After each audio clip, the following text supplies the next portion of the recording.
We define a world basically as a worldview. So a person constructs a world out of things that make sense to them. I believe that each person must do this, must integrate self-concept in order to also integrate language, and this in turn, must occur in order to create the higher order reflexive thought that creates consciousness. Today, many never pass the mirror formation stage, they never develop an ideal self which they can attach anything to, and thus they become prodromal schizophrenics. They become a part of the unindividuated mass whom Jung claimed are prone to psychic infection. They are thus more animal than human. They feel pain but they are incapable of suffering.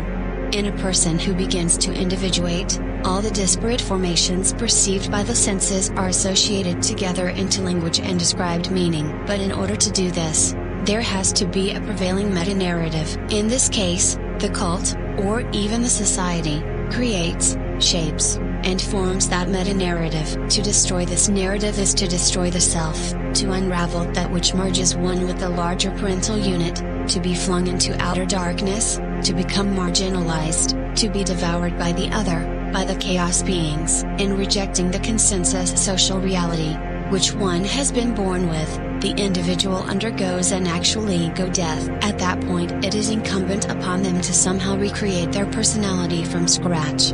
Standing alone means that all social solidarity is thrown out the window, and all consensus reality is gone. When you stand alone, you will be forever from that moment in a world of your own, a cosmic reprobate, forever alienated in some deep existential sense, unless you can recreate culture through a process of world building and world centering. The culture at large provides built-in outlets for these narratives, all involving purpose and some kind of enemy which society is providing shelter from. With 9/11 we see a war on terror which necessitates conformity and a surrendering of privacy which engendered in the populace an accommodationist attitude towards violations of civil and individual rights. And with COVID we see a war on disease which again necessitates a far more exaggerated versions of these features which could be seen as a variation on Orwell's 2 Minutes Hate, perhaps more pronounced than even Orwell himself could have envisioned, wherein metaphysically necessary existential threats such as death,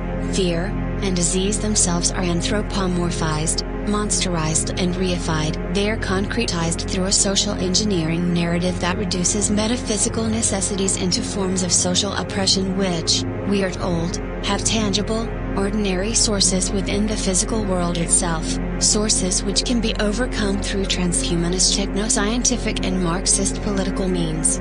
Any conflicting notion is seen as a direct attack on the self, an attack on the exemption from death, fear, and disease which our cultic beliefs provide, and will not go undefended. We deny any affront to our worldview that comes from those who will not conform to our nomos. It is they who are the source of our sufferings. They who have created death and disease. They must be attacked and defeated. It is these individuals who can be cast out and rejected, in ritual fashion, a totemic scapegoat for the emerging global tribe. So when you reject all of that, all of the fears come flooding back into your space, back into the area that the magic circle had previously protected you from. To reframe or reject this narrative, takes great courage.